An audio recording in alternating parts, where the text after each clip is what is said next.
Hello, my dear students. How are you? I hope you all will be great. I am also fine here. Today we are going to start use of past perfect tense. इससे पहले की video में मैं आपको past perfect tense की पहचान क्या होती है उसको बता चुका हूँ। उसका अफर्मेटिव सेंटेंस कैसे होता है, नेगेटिव सेंटेंस कैसे होता है, इंटेरोगेटिव सेंटेंस कैसे होता है और नेगेटिव इंटेरोगेटिव सेंटेंस कैसे होता है। तो अगर आपने वो वीडियो नहीं देखी है तो आप उसको जरूर देख लें। इसके बाद आज हम पढ़ने वाले हैं यूज। इसका यूज कैसे होता है, प्रयोग कहाँ पे करना होता है पास्ट परफेक्ट टेंस का, और कैसे आप समझोगे कि यहाँ पे पास्ट परफेक्ट टेंस का प्रयोग होगा, कौन सी सिचुएशन में पास्ट परफेक्ट टेंस का प्रयोग होता है। उसके रूल हैं। रूल नंबर 1 है, जब पास्ट में दो कार्य हुए हों, पास्ट मतलब भूतकाल में जब दो कार्य होते हों, ठीक है, पास्ट की बात है, आज की बात नहीं, भूतकाल की बात करेंगे। जब वहाँ दो कार्य हों तो पहले समाप्त होने वाले कार्य के साथ पास्ट परफेक्ट टेंस तथा बाद में समाप्त होने वाले कार्य के लिए सिंपल पास्ट टेंस का प्रयोग करते हैं। भूतकाल में जब दो कार्य होते हैं तो उनमें एक कार्य ऐसा होता है जो पहले होता है। भाई दो काम आप एक साथ तो कर नहीं सकते, आप पहले एक काम करेंगे फिर दूसरा करेंगे, तो जो आप पहले करेंगे उसके लिए पास्ट परफेक्ट टेंस का यूज करते हैं, और जो आपने उसके बाद किया है तो उसके लिए सिंपल पास्ट टेंस का यूज। देखो एग्जाम्पल से समझते हैं।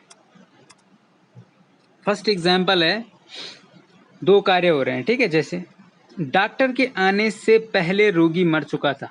अब देखो दो काम हो रहे हैं ना, हिंदी में तो आपने देख लिया चुका था, चुकी थी, चुके थे, इसकी पहचान होती है, ठीक है, ये मैं पहले बता चुका हूँ। लेकिन यहाँ पे दो काम हो रहे हैं, एक तो डॉक्टर के आने का काम हो रहा है और एक जो रोगी बेचारा है वो मर गया है, तो दो काम हुए। लेकिन पहले कौन सा काम हुआ, पहले रोगी मर चुका था, उसके बाद कौन आया, डॉक्टर आया, ठीक है, डॉक्टर के आने से पहले मरा ना, तो पहले कौन सा काम हुआ, मरने का काम पहले हो चुका है। तो जो रोगी है उसके लिए किसका, जो रोगी मर चुका था, इसके लिए पास्ट परफेक्ट टेंस का यूज होगा, क्योंकि ये काम पहले हो रहा है। जो काम बाद में हुआ, डॉक्टर उसके बाद आया, तो उसके लिए सिंपल पास्ट टेंस का यूज। पास्ट परफेक्ट में आपको पता है कि हैड के बाद मेन वर्ब की थर्ड फॉर्म आती है, और सिंपल पास्ट में आपको पता है केवल मेन वर्ब की सेकंड फॉर्म का यूज होता है। तो देखिए इसको इंग्लिश में कैसे बनाते हैं, the patient had diet, patient मर चुका था, पहले ये काम हुआ तो इसलिए पास्ट परफेक्ट टेंस है, हैड के बाद मेन वर्ब की थर्ड फॉर्म। बिफोर से पहले, किससे पहले, द डॉक्टर केम, डॉक्टर के आने से पहले, ठीक है। तो इसको आप जब ट्रांसलेशन करते हैं तो उसको यहाँ से उल्टे में करते हैं, जैसे इंग्लिश का सेंटेंस होता है उसको पीछे से ट्रांसलेशन करते हैं आगे की तरफ, मतलब कैसे, यहाँ से ले जाओगे ऐसे ऐसे ऐसे होता है ट्रांसलेशन। तो द डॉक्टर केम, डॉक्टर आया, before, sorry, the doctor came, doctor के आने से पहले, से पहले, बिफोर का मतलब होता है से पहले, ठीक है, और आफ्टर का मतलब होता है के बाद। तो डॉक्टर के आने से पहले the patient had died, patient मर चुका था, रोगी मर चुका था, ठीक है, पेशेंट मतलब रोगी। दूसरा एग्जाम्पल देखो, अपना नाश्ता लेने के बाद मैं स्कूल गया, यहाँ पे भी दो काम हो रहे हैं। पहले मैंने क्या किया, नाश्ता लिया, और उसके बाद स्कूल गया। पहले आपने नाश्ता खाया और उसके बाद आप स्कूल गए, तो दो काम हुए, पास्ट की बात हो रही है, ठीक है। तो पहले कौन सा काम किया आपने, नाश्ता खाने का, तो नाश्ता खाने के लिए पास्ट परफेक्ट टेंस होगा, और स्कूल जाने के लिए सिंपल पास्ट। तो अब देखो पहले, बाद में कौन, यहाँ क्या आ रहा है, स्कूल गया, तो पहले ये आ जाएगा इंग्लिश में। इंग्लिश में जो बाद वाला पोर्शन होता है वो पहले आता है। तो आई वेंट टू स्कूल, मैं स्कूल गया, after I had taken my breakfast, अपना ब्रेकफास्ट लेने के बाद। अब ये देखो इसका मतलब होता है के बाद, तो I had taken my breakfast, अपना ब्रेकफास्ट जब मैंने लिया उसके बाद, के बाद आई वेंट टू स्कूल, मैं स्कूल गया, ठीक है। नेक्स्ट एग्जाम्पल देखिए, इसका एक और एग्जाम्पल देखते हैं। जब हम वहां पहुंचे कार्यक्रम शुरू हो चुका था, यहाँ भी दो काम हो रहे हैं, ठीक है, चुका था है लास्ट में, पास्ट परफेक्ट टेंस की पहचान है। दो काम हो रहे हैं, पर जब हम वहां पहुंचे कार्यक्रम शुरू हो चुका था, तो काम जो कार्यक्रम था, किसी प्रोग्राम में आप गए और वो प्रोग्राम शुरू हो चुका था, आप बाद में पहुंचे, तो दो काम क्या क्या है, एक तो प्रोग्राम शुरू होना है और दूसरा क्या है, आपका वहां पहुंचना है। तो प्रोग्राम का शुरू होना पहले हो गया था, ठीक है। तो व्हेन वी रीच्ड देयर, जब हम वहां पहुंचे, व्हेन मतलब जब, वी रीच्ड देयर मतलब हम वहां पहुंचे, the programme had started, the programme had started मतलब प्रोग्राम शुरू हो चुका था। तो जो काम पहले हुआ वो पास्ट परफेक्ट टेंस में है, हैड के बाद मेन वर्ब की थर्ड फॉर्म है, रीच्ड सब्जेक्ट के बाद सीधे मेन वर्ब की सेकंड फॉर्म है, तो कौन सा टेंस होता है, सिंपल पास्ट टेंस। देखो एक नोट लिखा हुआ है उसको पढ़ लेते हैं। यदि पास्ट में दो कार्य हुए हों, दो कार्य वाली बात अभी चल रही है, और एक के तुरंत बाद दूसरा हुआ हो या दोनों के बीच अंतर का पता न लगे, तो दोनों पास्ट इंडेफिनिट या सिंपल पास्ट टेंस में बनेंगे। अब देखो, पास्ट इंडेफिनिट या सिंपल पास्ट टेंस में आपको पढ़ा चुका हूं, जब पास्ट में दो कार्य हुए हों लेकिन दोनों कार्यों के बीच में ये पता ना लगे कि एक के बाद दूसरा हुआ है। यहाँ पे तो साफ पता लग रहा था कि इसके बाद मैंने ये किया या उसके बाद मैंने वो किया, लेकिन जब ये पता ना लगे कि दोनों कार्यों के बीच अंतर है भी या नहीं है, कहीं ऐसा नहीं दोनों एक साथ हो रहे थे या एक के तुरंत बाद दूसरा हो गया है, तो अगर ऐसी स्थिति आती है तो दोनों के लिए सिंपल पास्ट टेंस या पास्ट इंडेफिनिट टेंस का यूज होता है, वहां पे पास्ट परफेक्ट टेंस का यूज नहीं होता है। एग्जाम्पल देखो, जब शिक्षक ने उसे पीटा तो वह रोने लग गया। दो काम हुए, एक तो पीटने का काम हुआ और दूसरा रोने का काम हुआ, लेकिन दोनों क्या हुआ, एक साथ हुए। जैसे उसकी थप्पड़ मारे तुरंत रोने लग गया, तो लेट नहीं लगी, मतलब ठीक है, एक के बाद दूसरा काम नहीं हुआ, पीटने के साथ साथ वो रोने भी लग गया, तो दोनों काम एक साथ हुए या दोनों के बीच में अंतर कम है, तो इसलिए दोनों सिंपल पास्ट टेंस में बनेंगे। When the teacher beat him, जब टीचर ने उसको मारा, बीट मतलब मारा, ही बिगेन टू क्राई, वो चिल्लाने लग गया या रोने लग गया। ठीक है, एक और एग्जाम्पल देखते हैं इसका। जब शिक्षक कक्षा में प्रवेश किए, अब आपको पता है क्लास में टीचर आते हैं, तब आप क्या करते हैं, तो आप खड़े उठ जाते हैं, तब छात्र खड़े हो गए। अब जैसे टीचर अंदर आए तुरंत छात्र भी खड़े हो गए, तो मतलब ऐसा नहीं है कि उसके बाद खड़े हुए, टीचर का अंदर आना और छात्रों का खड़ा होना दोनों काम एक साथ हो गए, मतलब दोनों के बीच में अंतर बहुत कम है, तो इसलिए यहाँ पे दोनों को किस में बनाएंगे, simple past tense. Simple past tense की पहचान क्या है, सब्जेक्ट के बाद मेन वर्ब की सेकेंड फॉर्म।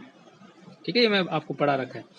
तो व्हेन द टीचर एंटर्ड, जब टीचर ने एंटर किया, एंटर मतलब प्रवेश किया, तो एंटर की सेकंड फॉर्म एंटर्ड, ईडी लग गया। ठीक है, द क्लासरूम, द क्लासरूम मतलब when the teacher entered the classroom, जब टीचर ने क्लासरूम में एंटर किया, द स्टूडेंट्स स्टूड अप, तो छात्र क्या हो गए, खड़े हो गए। स्टैंड अप की सेकंड फॉर्म होती है स्टूड अप।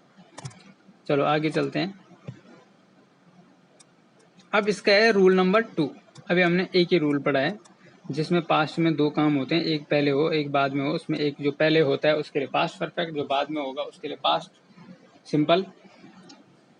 अब रूल नंबर 2 है, रूल नंबर 2 में है, रूल नंबर 2, कभी कभी ऐसे वाक्य भी हमें मिलते हैं जिनमें पहले समाप्त होने वाला कार्य दिया रहता है परंतु बाद का कार्य नहीं दिया होता है। ऐसे में दिए गए सेंटेंस को पास्ट परफेक्ट टेंस में बनाते हैं। अब कभी कभी पास्ट में क्या होता है, हम बात तो करते हैं एक ही काम की, लेकिन उसके साथ साथ एक काम और छुपा हुआ रहता है। ठीक है, लेकिन जो दूसरा कार्य होता है वो जो है स्पष्ट रूप से दिया हुआ नहीं रहता है, केवल पहले कार्य की बात की जाती है। तो इस प्रकार के सेंटेंस में क्या होता है, जो काम पहले होता है या जो दिया हुआ होता है उसको पास्ट परफेक्ट टेंस में हम बनाते हैं, और उसमें इस तरह की जो वर्ड है इनका यूज होता है, जैसे still, before, never, already, till, since, ठीक है, आदि का प्रयोग होता है। अब जो कैसे होता है इसको समझते हैं।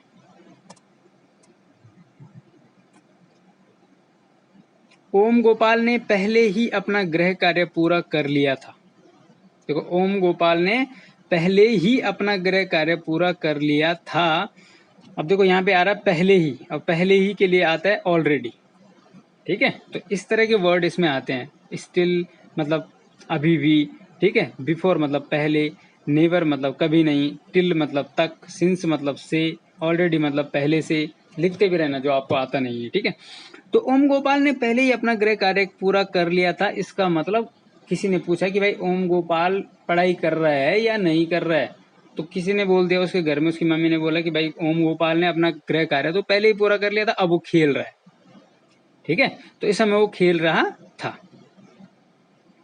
तो इसका मतलब जो काम वो बाद में कर रहा है वो काम यहाँ पे दिया हुआ नहीं है, केवल पहला कार्य दे रखा है जो उसने पूरा कर लिया है। ठीक है, तो ओम गोपाल हैड आता है, ये आपको पता ही है, ऑलरेडी मतलब पहले ही के लिए ऑलरेडी।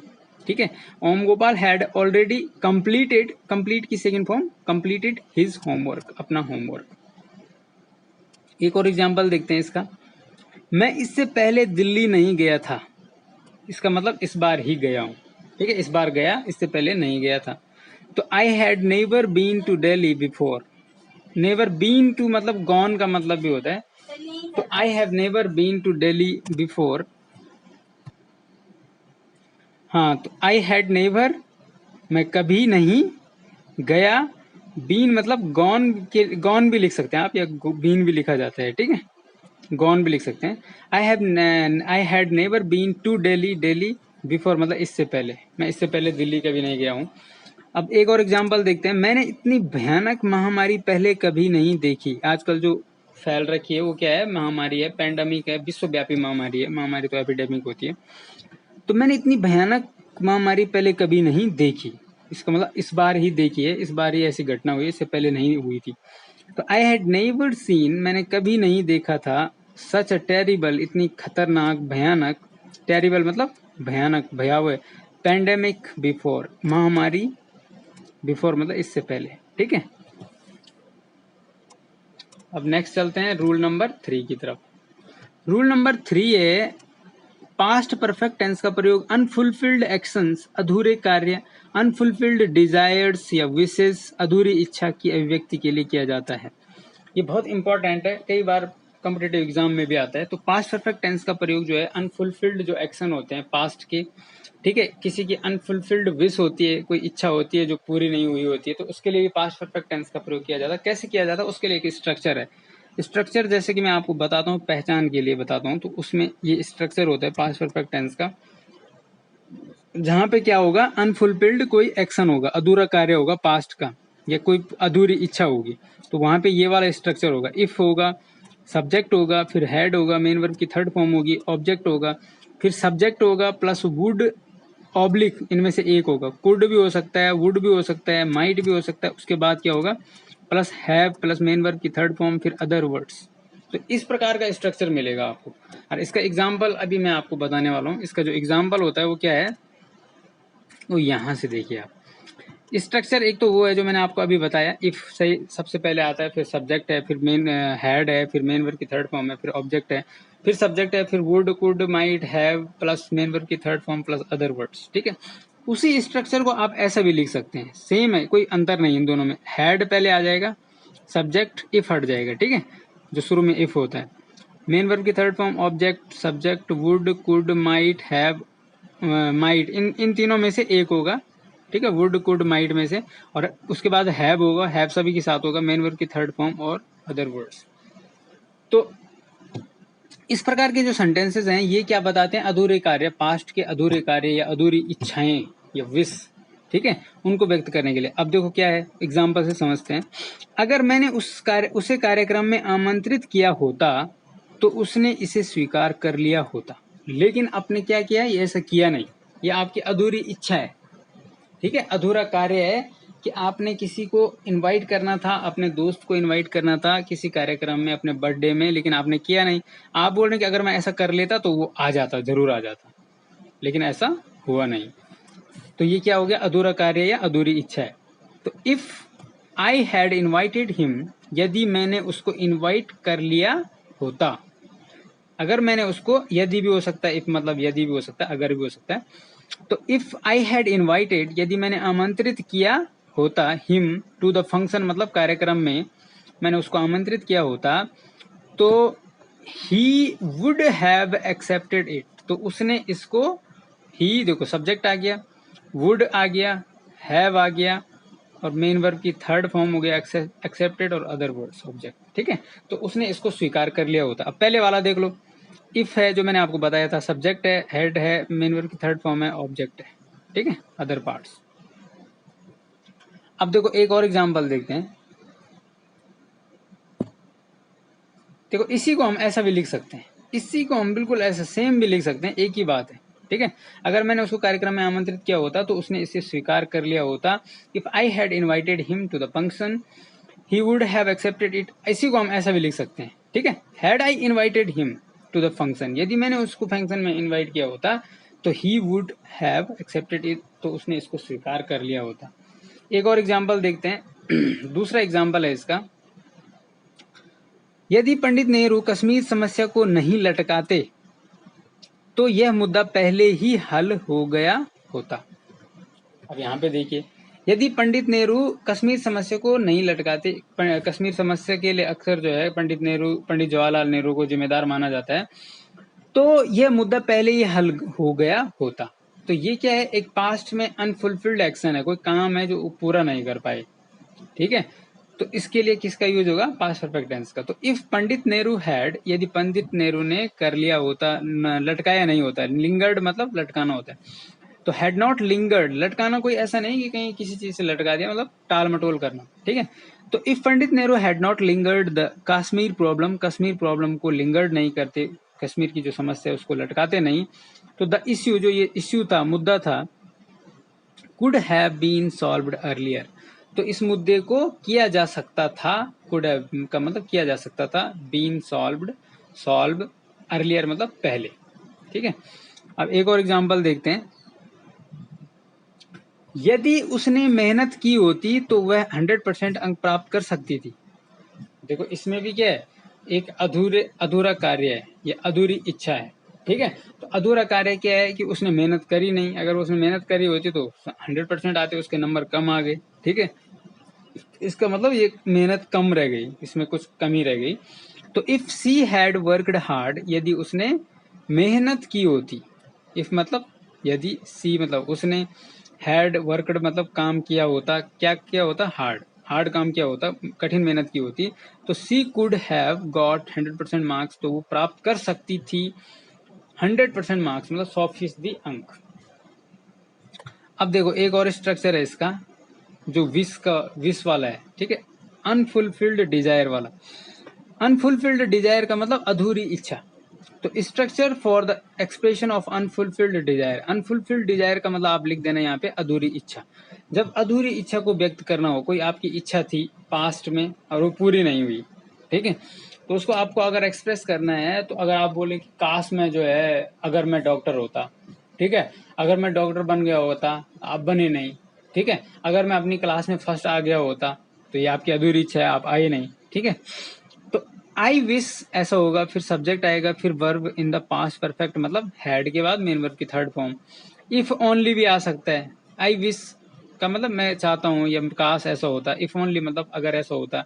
वुड दैट, इसमें भी फिर आगे वही होगा, सब्जेक्ट होगा, मेन वर्ब की हैड होगा, फिर मेन वर्ब की थर्ड फॉर्म होगी। Verb in the past perfect मतलब हैड प्लस मेन वर्ब की थर्ड फॉर्म। अब उसके बाद वुड दैट, सब्जेक्ट, हैड और मेन वर्ब की थर्ड फॉर्म प्लस ऑब्जेक्ट भी हो सकता है। ओ दैट, ओह काश, ठीक है, अगर मैंने पिताजी की बात मान ली होती, या अगर मैंने अपनी मम्मी का कहना मान लिया होता, तो मैं फर्स्ट आ गया होता, ये भी होता है, ठीक है। तो ओ दैट, सब्जेक्ट, हैड और मेन वर्ब की थर्ड फॉर्म। और एक बहुत इंपॉर्टेंट इसी का स्ट्रक्चर एग्जांपल मैं आपको अभी देने वाला हूँ, कि अधूरी इच्छाओं को व्यक्त करने के लिए पास्ट परफेक्ट टेंस का यूज किस प्रकार से होता है। लेकिन अगर आपने अभी तक इस चैनल को सब्सक्राइब नहीं किया है, तो नीचे जो रेड बटन है उसको दबा के आप सब्सक्राइब कर लीजिए, और इस वीडियो को लाइक जरूर कर दीजिए। यहाँ पे लाइक का, आप सभी जानते हैं, एक लाइक का बटन रहता है। उसके बाद अगर आप इसको शेयर भी करना चाहते हैं अपने दोस्तों के साथ, तो आप उसको कर सकते हैं, लेकिन सब्सक्राइब जरूर कर दीजिए, ताकि आपको हर वीडियो सबसे पहले मिले। सब्सक्राइब जब आप करोगे तो उसमें एक ऑप्शन आएगा ऑल, तो आपने ऑल वाले पे क्लिक करना है, ताकि हर वीडियो की नोटिफिकेशन आपको सबसे पहले मिले। और लाइक करना ना भूलें, आप लाइक का बटन जरूर दबाएं। अब देखो इसका एग्जाम्पल देखते हैं, ठीक है, अधूरी इच्छा वाला जो मैंने आपको अभी स्ट्रक्चर बताया था, उसका मैं आपको एग्जाम्पल बताने वाला हूँ।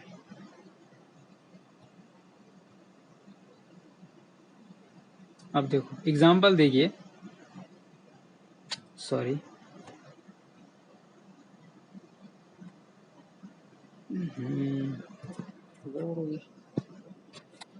1 मिनट है। तो अब देखिए आप, यदि मैं IAS होता, ठीक है, लेकिन है नहीं, बन नहीं पाया, लेकिन होता, तो I wish I had become an IAS। काश, यदि, इसके लिए आई विश बोलते हैं, ओ दैट भी बोल सकते हैं, इफ ओनली भी बोल सकते हैं, ओ दैट, ठीक है। I had become, main verb की थर्ड फॉर्म है, बिकम, बिकम की थर्ड फॉर्म बिकम ही होती है। I had become an IAS, यदि मैं IAS होता, तो ये अधूरी इच्छा है, मैं बन नहीं पाया IAS। तो इफ ओनली, इसका मतलब वही है, काश I had become an IAS।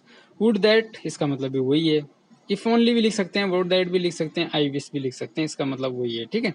यदि आकाश में आईएएस होता, I had become an IAS. एक और एग्जाम्पल है, अब ये देख लीजिए आप, दूसरा एग्जाम्पल।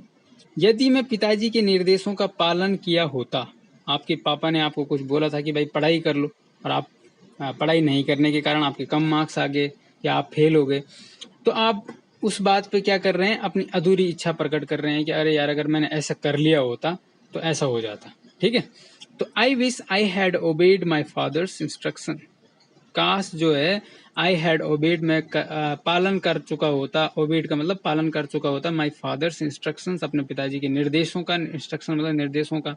इसको आप ऐसे बोल सकते हैं, O that I had obeyed my father's instruction, अरे काश मैं अपने पापा के इंस्ट्रक्शंस का पालन कर लिया होता। अब रूल नंबर 4 की तरफ चलते हैं।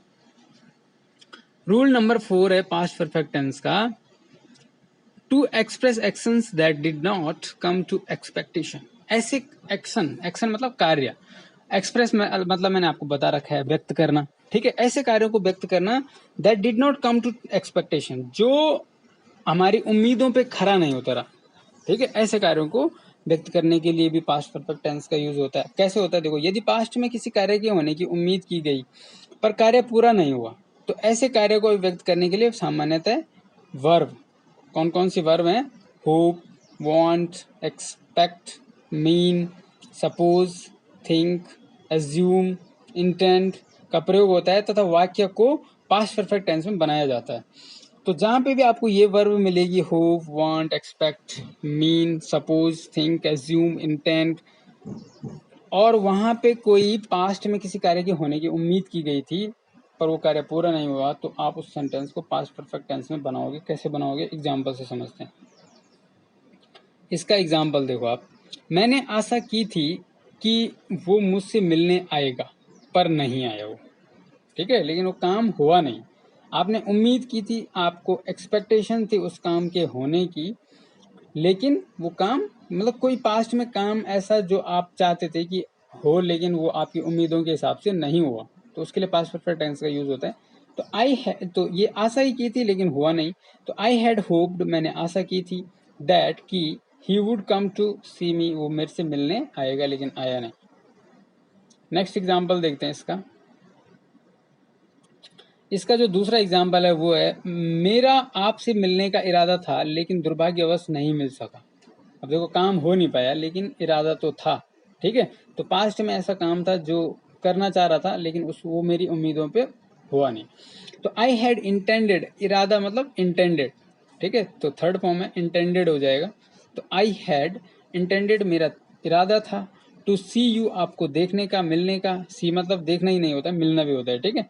तो मेरा आपसे मिलने का इरादा था, बट लेकिन अनफॉर्चुनेटली मतलब दुर्भाग्यवश, आई कुडंट, मैं नहीं मिल सका। नेक्स्ट एग्जाम्पल है, हम उत्तराखंड के लोगों ने एक अच्छी शिक्षा व्यवस्था की उम्मीद की थी परंतु यह तो मात्र दिवा स्वप्न था। अब देखो जब उत्तराखंड बना था, बहुत सारे क्रांतिकारियों ने अपनी जान दी, उस समय लोगों ने सोचा था कि बहुत अच्छी एजुकेशन की जो व्यवस्था है वो आएगी, लेकिन आज की डेट में देखो तमाम स्कूलों में शिक्षकों के पद पूरे रिक्त हैं, ठीक है, और इससे बच्चों की पढ़ाई जो है प्रभावित हो रही है। तो हम उत्तराखंड के लोगों ने एक अच्छी शिक्षा व्यवस्था की उम्मीद की थी परंतु यह तो मात्र दिवा स्वप्न था। लेकिन पास्ट में हमने किसी काम के होने की एक्सपेक्टेशन की थी कि ऐसा होगा, लेकिन वो हमारी उम्मीदों पे खरा नहीं उतरा। तो we the people of Uttarakhand, हम उत्तराखंड के लोग, हैड एक्सपेक्टेड, ने आशा की थी, हैड और मेन वर्ब की थर्ड फॉर्म है, पास्ट परफेक्ट टेंस है, ठीक है। अ गुड एजुकेशन सिस्टम, एक अच्छे एजुकेशन सिस्टम की क्या की थी हमने, हैड एक्सपेक्टेड, आशा की थी, बट लेकिन it was a day dream, ये एक दिवा स्वप्न था। दिवा स्वप्न मतलब जो दिन में देखने वाला सपना होता है, कि हम दिन में सपना देख रहे हैं कि ऐसा हो जाए, ठीक है, तो डे ड्रीम बोला जाता है उसको। अब इसका एक और एग्जाम्पल देखते हैं, रूल नंबर 5 पे चलते हैं, इसका एक यही एग्जाम्पल था। अब है रूल नंबर 5। रूल नंबर 5 है पास्ट परफेक्ट टेंस का यूज का। रूल नंबर 5 है, टू एक्सप्रेस द एक्शन और event which has been completed before some point of time. ऐसे एक्शन या किसी घटना को बताने के लिए जो किसी फिक्स पॉइंट ऑफ टाइम, किसी निश्चित समय पे खत्म हुई हो पास्ट में, तो वैसे कार्य या घटना जो किसी निश्चित समय में पूर्ण हो चुका हो, मतलब पास्ट में कोई निश्चित समय में पूर्ण हो चुका हो, की अभिव्यक्ति के लिए पास्ट परफेक्ट टेंस का प्रयोग किया जाता है। एग्जाम्पल से समझते हैं, लेकिन एग्जाम्पल से पहले अगर आपने अभी तक वीडियो को लाइक नहीं किया तो उसको लाइक जरूर कर दीजिए और चैनल को सब्सक्राइब करिए। नीचे जो रेड बटन है उसको दबाएं और बगल में ऑल बेल आइकन है उसको जरूर दबाएं, ताकि और उसके बाद आप ऑल पे क्लिक कर दें ताकि आपको हर वीडियो का नोटिफिकेशन सबसे पहले मिलता रहे। ठीक है, अब इसको एग्जाम्पल से समझते हैं कि पास्ट में अगर कोई काम हुआ और वो एक फिक्स टाइम पे पूरा हुआ तो उसके लिए पास्ट परफेक्ट टेंस का यूज कैसे करते हैं। शाम तक उसने अपना कार्य समाप्त कर लिया था। ठीक है, तो शाम तक, तो बाय इवनिंग, शाम तक के लिए क्या बोलते हैं, by evening she had completed her work. तो शाम तक, कल शाम तक उसने अपना कार्य समाप्त कर लिया था, तो इसलिए बाय इवनिंग, या आज शाम तक ही है लेकिन बात कल हो रही थी शाम तक। अगर सुबह सुबह कोई बोल रहा है वह शाम तक उसने अपना कार्य समाप्त कर लिया था, तो पास्ट में कोई फिक्स पॉइंट है ऑफ टाइम है, तो by evening she had completed her work, इसका पहला एग्जाम्पल हो गया। हैड और मेन वर्ब की थर्ड फॉर्म। सभी शिक्षक 10 बजे आ गए थे। स्कूल में कोई मीटिंग थी तो सभी शिक्षक 10 बजे आ गए थे, मतलब एक फिक्स टाइम पे आ गए थे वो। तो at 10 AM all the teachers had come, 10 बजे सभी टीचर आ गए थे। बाई सनसेट, अब एक ऐसे बोल सकते हो कि भाई सूरज ढलने तक वी हैड रिटर्न होम, हम घर आ गए थे। तो सूरज ढलने तक जो है हम घर आ गए थे, तो वी हैड रिटर्न होम, हम घर लौट चुके थे। तो थैंक यू फॉर वॉचिंग। अगर आपने अभी तक चैनल को सब्सक्राइब नहीं किया तो सब्सक्राइब जरूर कर दीजिए और आपको जल्दी ही आपको एक नई वीडियो के साथ आऊँगा। Thank you.